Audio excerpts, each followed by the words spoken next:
Lane. It's not actually live. Oh, okay. I was going to say I don't see it. Here we go. It's live. We're already sending a text.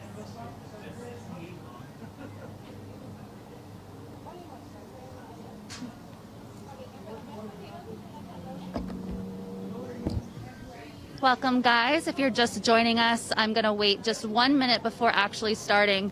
Please smash the like button and share this stream so more people see this really important interview.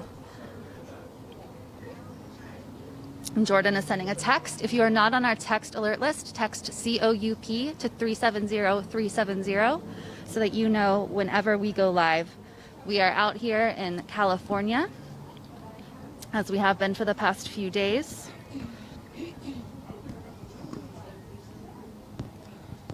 Let's see when this text is sent.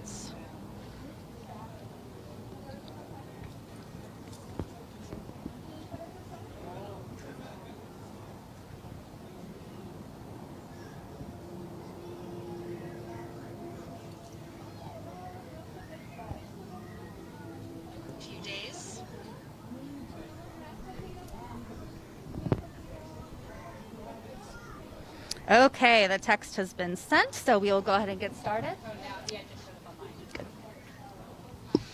My name is Jen Dyes, of course, with Status Quo, and we are here in California, in the Palmdale area, reporting today. We're here with Tina Desiree Berg, who's off camera right now, but will be on camera in a bit later on today. The devastating Bobcat fire here in California, one of... Go ahead. 1 second, guys. We're getting our waters and things.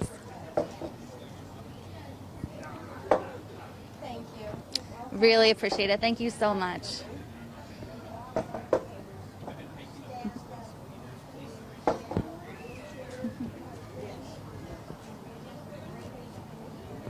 Thank you.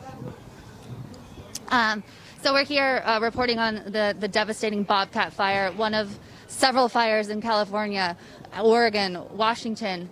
It is taking over the West Coast, devastating so many communities, a symptom of climate change, a symptom of mismanagement, a symptom of how hot it is. We're in the middle of a heat wave.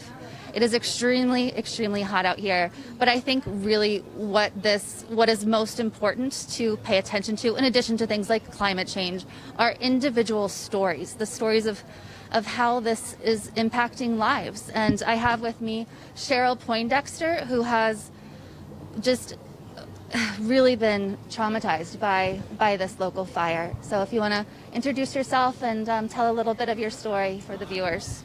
I'm Cheryl Poindexter, and I had... Yeah, hold on.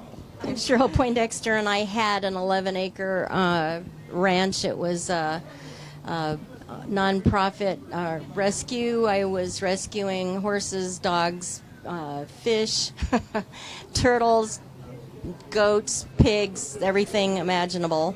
And I had a 100-year-old barn, and it's gone. Everything's ash. I only could save my animals, and that was the most important thing. So September 18th is when we were watching the fire come over the hill. There was so much smoke during that week when it was over the hill. They were fighting to save Mount Wilson, and I think that's where all their air power went, was trying to save the mega buck Mount Wilson. And Juniper Hills is a little beautiful place that's I overlook the Devil's Punch Bowl, and it's like a little alcove. It's like the Beverly Hills of Little Rock, Palmdale area, and about 4,900 feet above sea level, so it's cooler weather. It's beautiful. I had beautiful trees, Piedora pines and cedar trees, and so we were watching the smoke come over, and didn't think that it would come over the hill, but it did. And we got a voluntary evacuation on September 18th.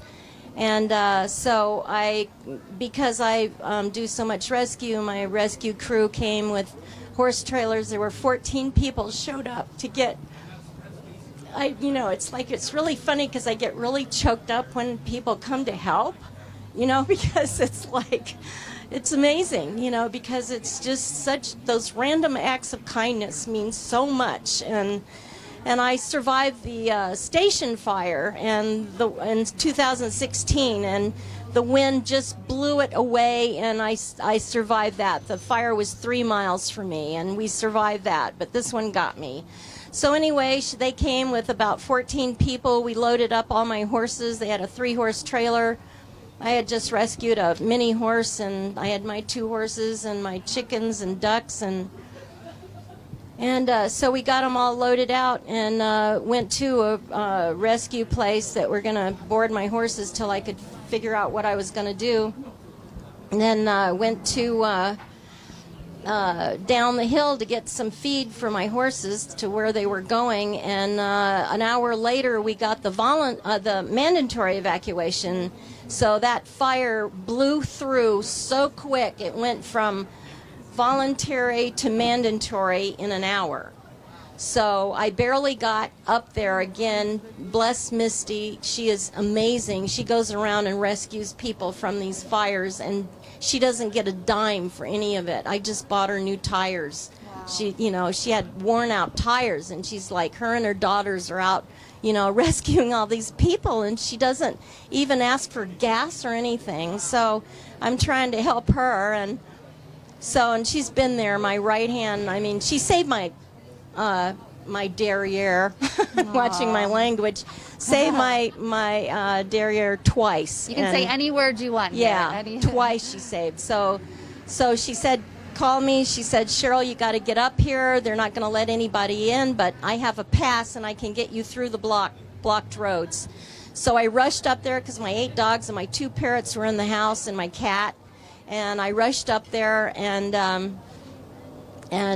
barely got them out. I had a few suitcases by the front door, and what I was going to do, because I thought it was voluntary, and I didn't think the mandatory was going to be until that evening or the next day, I was going to pack my, my life's work, my portfolios, and my, I had gotten my computer and my hard drive. That's always the first thing goes with the animals. So I had a few things by the front door, and we barely got the dogs and everybody. Couldn't find my cat, and she was terrified because there were strangers in the house. And had we stayed, and I want to let the people know that are accusing me of killing my cat, if we had stayed to find the cat, we all would have perished, all of us. Yes. But I can't believe anyone would say that. There's always them out there. The crazy cat ladies. They'll get you every time.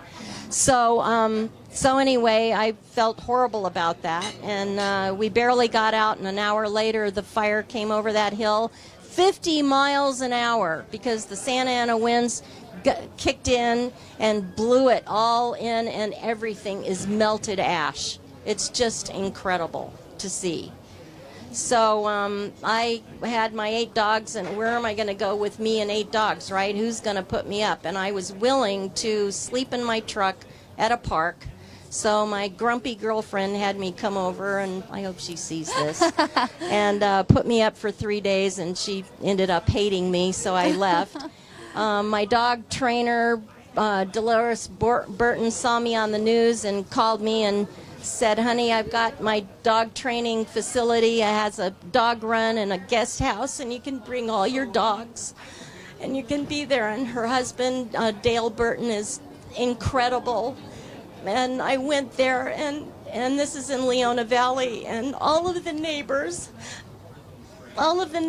came and stood around. They gave me toothbrush and clothes and beer and wine and groceries and toilet paper and clothes, and I mean, it was just incredible. And I had a place to be with my dogs, and it's like every good fortune that happened to me was because of my dogs and my animals. I mean, and if it weren't for them, I don't know what I would have done. So I'm sorry. It's just It's completely understandable. You've been through so much. Yeah, It's really heartwarming to hear how the community came together. Yeah. And I get a sense that you have been a strong part of that community as well. Yes. You lived there in that 11 acres for what, 27 years, yeah, right? 27 years I've been up there, and I started the next door site, and now there's like 800 neighbors, and it was invaluable how everybody could talk immediately and get information in real time. So that next door site was invaluable in bringing the neighborhood together, and now it's more than ever. And the neighbors, and then I get a call from a neighbor, and again, came through the dogs. I have snake training, avoidance training for dogs up at my ranch, and that trains dogs to be afraid of rattlesnakes because there's a lot of snakes up there. And a neighbor called and said, "Cheryl, I want you as a neighbor. This house just became available, and it's got horse corrals, and you can bring all your horses up, and it's David's house." And I said, "David?" I said, "God, that sounds really familiar." And she said that he came up to my snake trainings, and he's in Oregon. He rented me the house, gave me a real good deal, and he's going to write some of it off because he's donating some of the rent to me. God bless him. Wow. And that came through the dogs. It's like there it is again. Wow. So it's just been really amazing. The divine interventions that. Yes.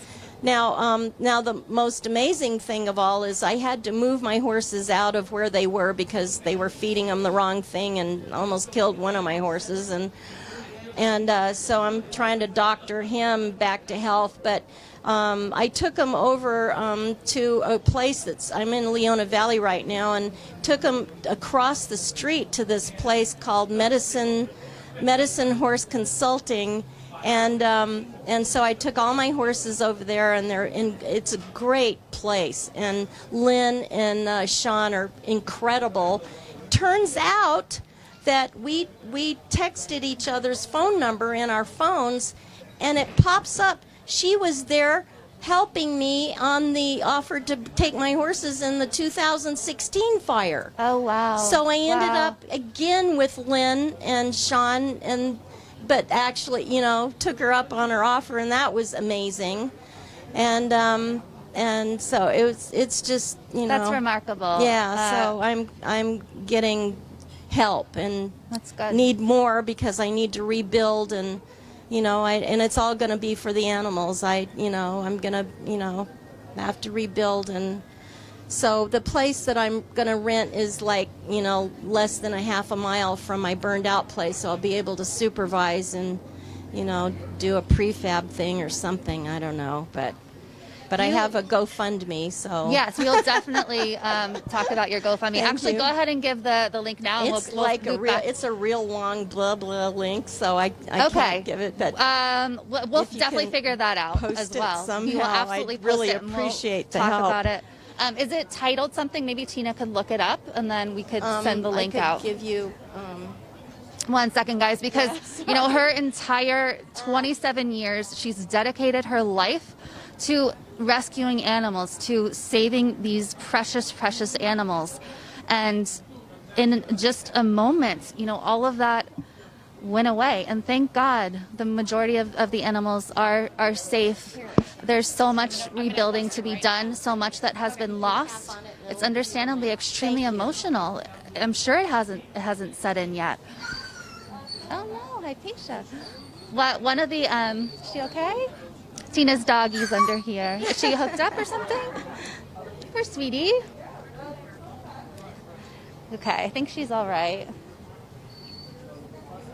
I'm going to give her my water. Here, maybe she needs a drink. Yeah, could be. Here, baby. 1 second, guys. Little puppy care here. There we go. Nice. Nice. It was cold, huh?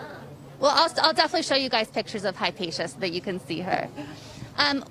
You have had a really interesting life. We were talking off camera about everything that you've done, your areas of expertise. Mm-hmm. One of the other really sad things is that you lost a lot of very precious things that have come of your work professionally. So if you can detail that for our audience, your history, what you've done, the things you've experienced, and what was lost there. Well, I was one of the first women art directors back in the 70s, and I worked with Teen Magazine, and I was art director for Teen Magazine and A&M Records, A&M Records, and then I started my own advertising agency, and I did Romancing the Stone, Jewel of the Nile, Scarface, and suffered through all the Me Too stuff. You know, I mean, we didn't have Me Too back then, and it was pretty brutal. And I was a documentary photographer in the late 60s, early 70s, and I lost all those black and white photographs that I had, you know, the backstage Chuck Berry stuff, the Sunset Strip riots. I lived in the Laurel Canyon next door to the Mamas and Papas, and I was hanging out with Gene Clark and, you know, the Birds, and it was just a real wild, you know, I lived in Laurel Canyon for like 30 years probably. It was a really favorite place of mine, so I grew up in Laurel Canyon, and I had all those photographs are gone. And so all my life's work, I designed nightclubs and restaurants, and I did movie advertising. I did Scarface, Romancing Stone, Jewel of the Nile. All that original art is gone, and so it just all my life's work. It's just, you know, PTSD is all I got left, just about. I'm sure. And if you guys watching this think about the experiences you've had in your life and the precious things that you have in your home, and then for it to all be gone, it has to be a state of shock that you're feeling. I don't want to guess at what this is like for you, but I think it's something you can't really figure out until it happens to you. Yeah, it's really amazing because in my mind's eye, I go through my closets and I go, oh, or, you know, a knee-jerk reaction like Dale Burton, who's, you know, let me use the guest house. He's been so wonderful helping me sift through the ashes and get what few things I had. He's just been amazing. He forgot what I was going to say. Okay, just he said he you know, wanted a air purifier, and I said, oh, I got air purifiers, and I went, oh, wait, I don't. You know, I was going to give him my air purifiers, and they're all burned up. So that happens a lot, and when I see something, it reminds me of, you know, oh, damn, you know, why didn't I pack that? And it's just endless. And then at night, you know, you go to sleep, and then, you know, if you can sleep, and then you wake up, and it just crashes in on you. All my books and my great-grandmother's quilts and, you know, all that. It just... And I had a tendency to collect things, all my horse bronzes, my beautiful artwork, you know, my paintings. I had one painting that was, my dad did, it was a watercolor, and when I was 4 years old, I watched him paint it, and that's when I decided I wanted to be an artist. Wow. And that painting was a bucking bronco and a cowboy on a horse, and, you know, but I did save, it was so crazy, I did save one thing. And it was a little cocker spaniel, a stuffed cocker spaniel I had since I was 2 years old. Oh, wow. And I always had it in my bedroom, and my parents moved a lot, so I couldn't take anything with me. So I always took that little dog, and I still have him. Oh, I'm so glad. You know, it used to play, how much is that doggy in the window? So I grabbed that. It's just weird. I miss my cowboy hats and my leather jackets and my boots, and, you know, it's stuff, though, but all my animals are safe except for my cat. You have the added, you escaped with your life, with the clothes on your back. Yeah. But you don't just have yourself to worry about. You had all these other little lives to think about, and I know that they're at the top of your mind. When we first arrived, you're desperately trying to get care for one of your horses. Yeah. And it's I don't know how much you want to go into that, but it seems like people aren't being as helpful in that area, and you know your horse is desperate for some care, and so you have all of that weighing on you on top of I know. everything. I needed that like I needed a hole in the head. Yeah. it's a lot that you have going on, and I think it speaks It's a 2020 thing. That's what we've been talking a lot about, 2020, and that's wild year. I had to laugh. I had to laugh when I saw on the news that there was an asteroid that passed very close to Earth, between the Earth and the Moon, and I said, "Bring it on!"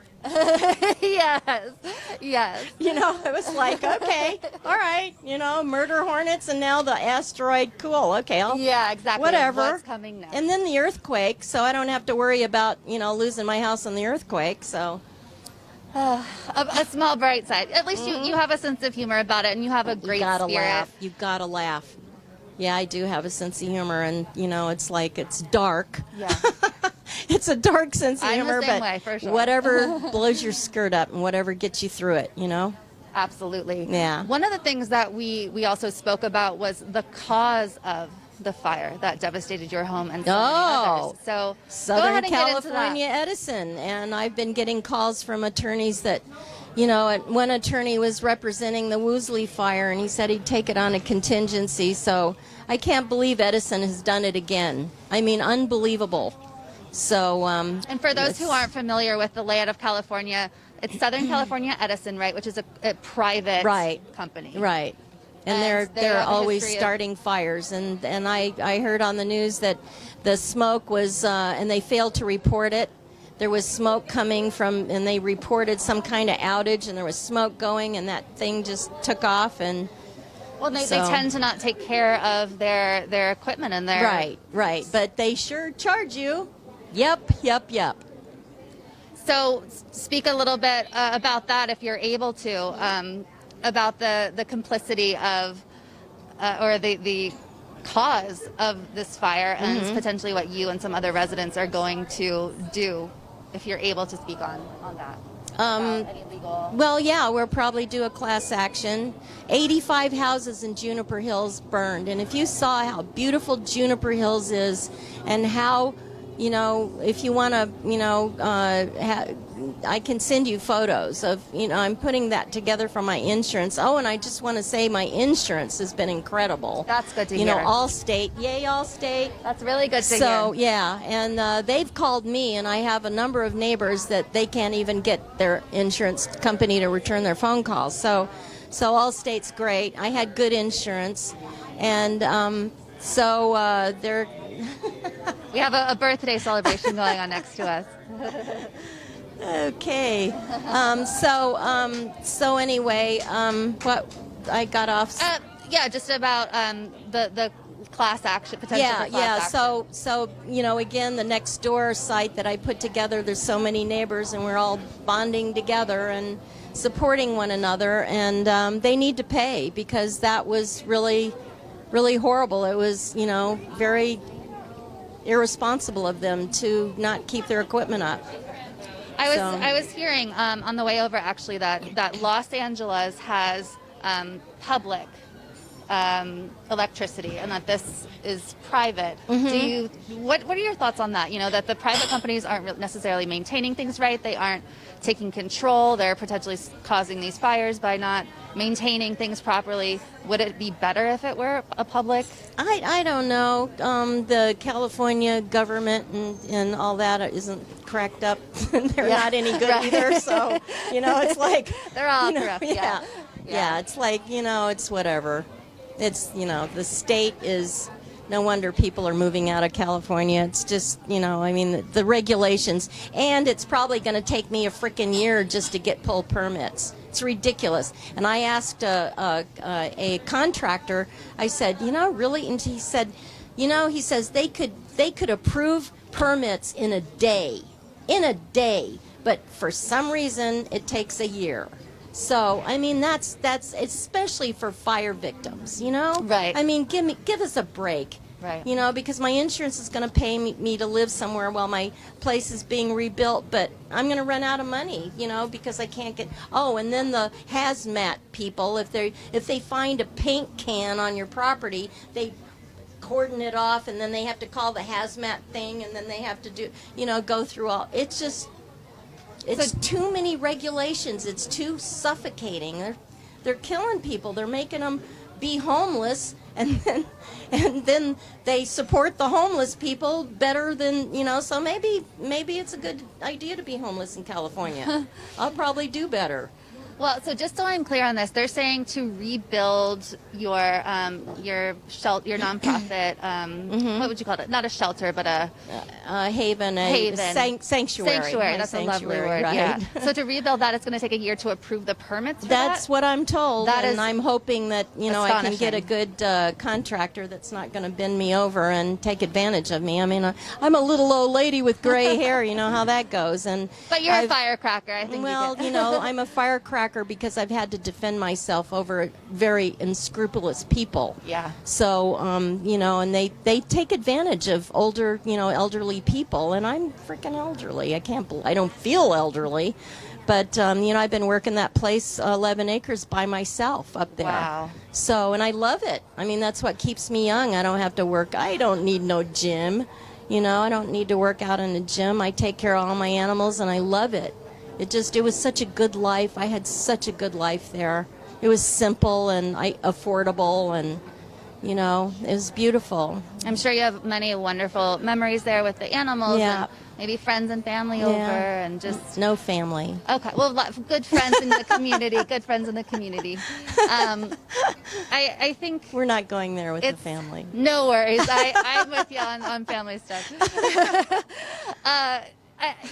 Just thinking about that, the fact that it could take a year to get permits, and then there's building after that. Oh, and in the God, meantime, yeah. you have all of these animals to still house, Yes. and yourself to still Yes. house. Yes. That is an enormous amount of money. I refuse to let them go, Of because course. they've been with me for so long, and and if it wasn't for them, I wouldn't be here.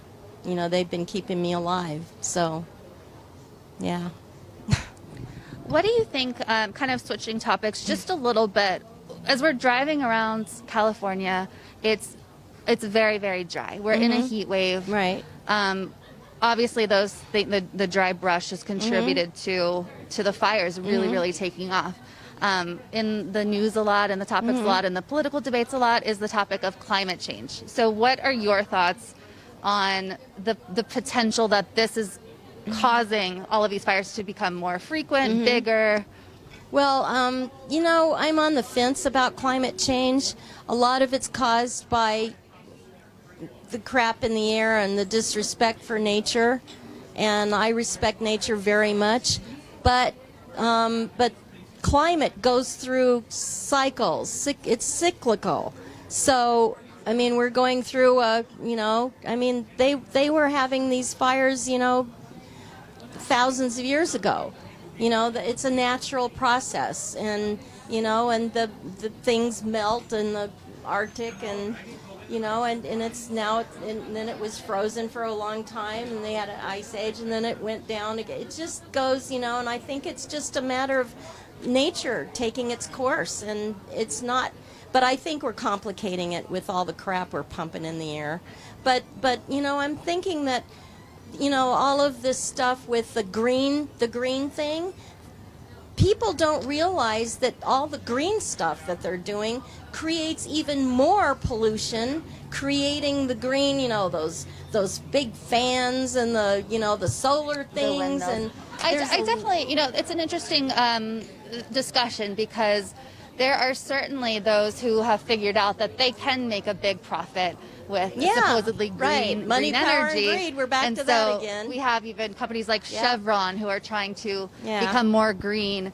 So I do see that aspect of it. But then you have, Governor Newsom approving more fracking and approving more things that we are in this is a very strange heat wave, for what I understand, for this area.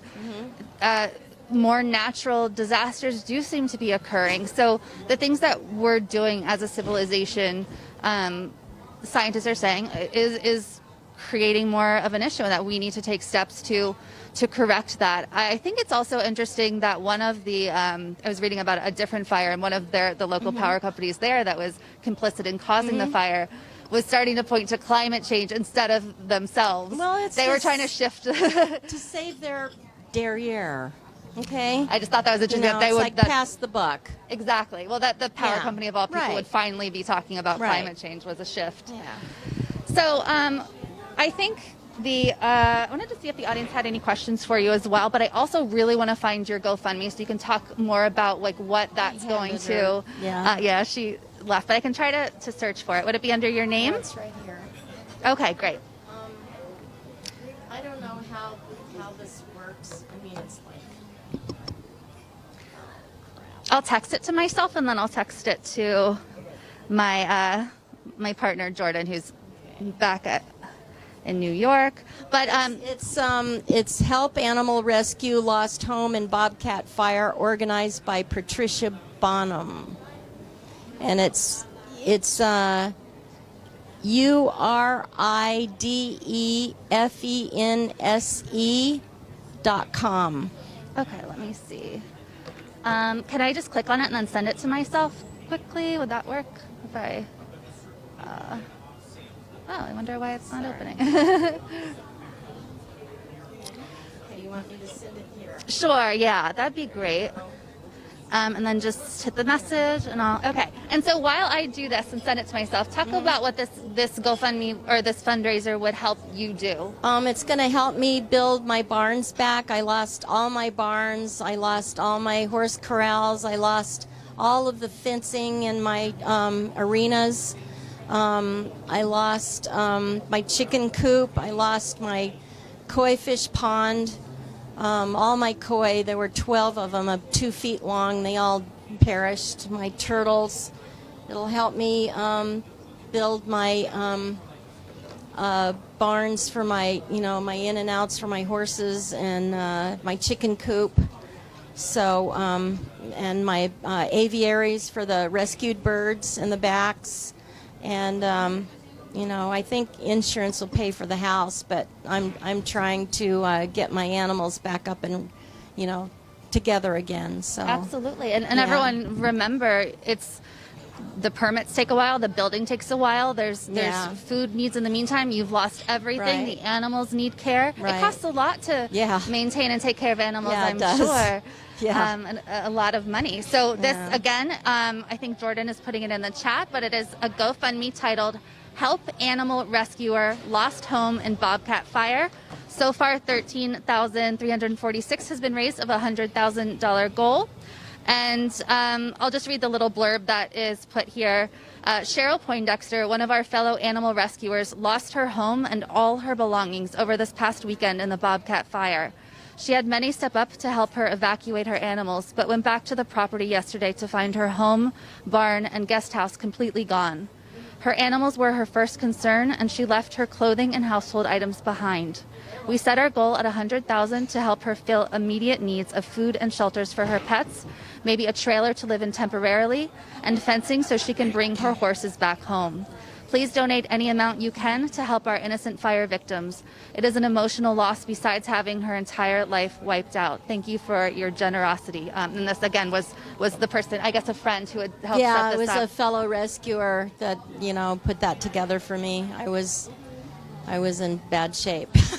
It's understandable. And, I think it's important for people to realize just what a life-changing event this is. I'm absolutely certain it hasn't even really settled in for you yet, if it ever will. No. As you said, your thoughts go back frequently to, it's like, oh, PTSD, maybe I'll go get this. Major PTSD. And cottonmouth, I feel like I'm in shock all the time. You know how you're shaking and your mouth gets real dry? It's amazing. Absolutely. I hope it doesn't affect my health. And everybody's been hugging me, so I'm hoping to try to avoid getting COVID now. Exactly. Well, that's a huge concern as well. Yeah, I know. It's like something you got to think about, and it's I don't know. It's just crazy.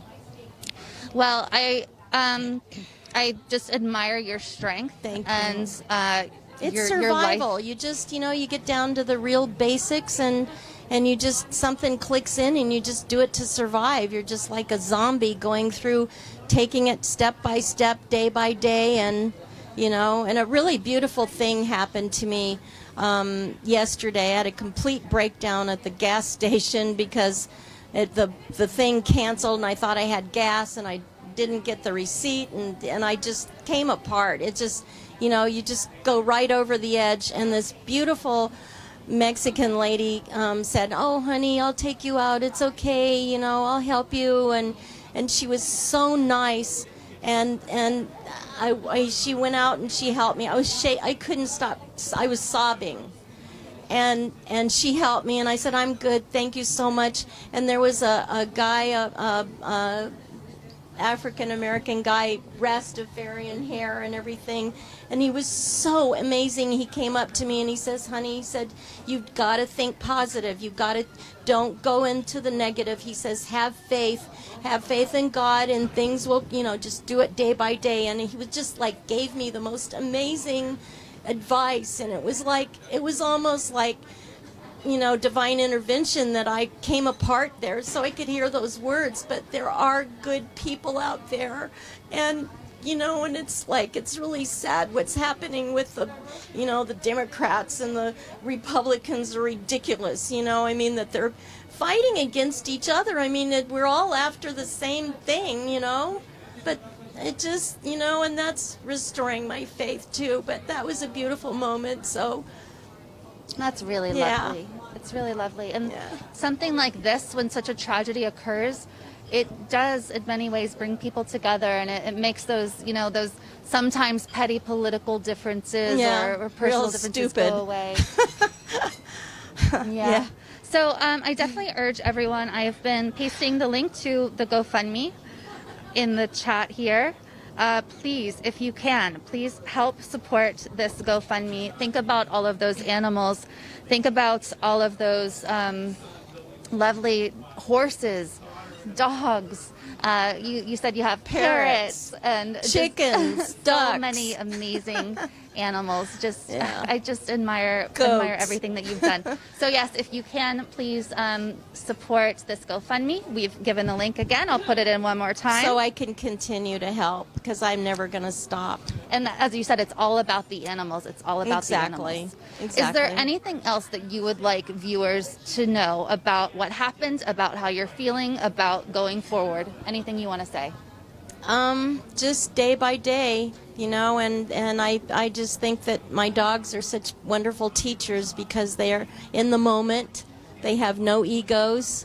They don't look in the past, and they don't look in the future. They're right there in the moment. And if we all lived our lives that way, it would be a wonderful world.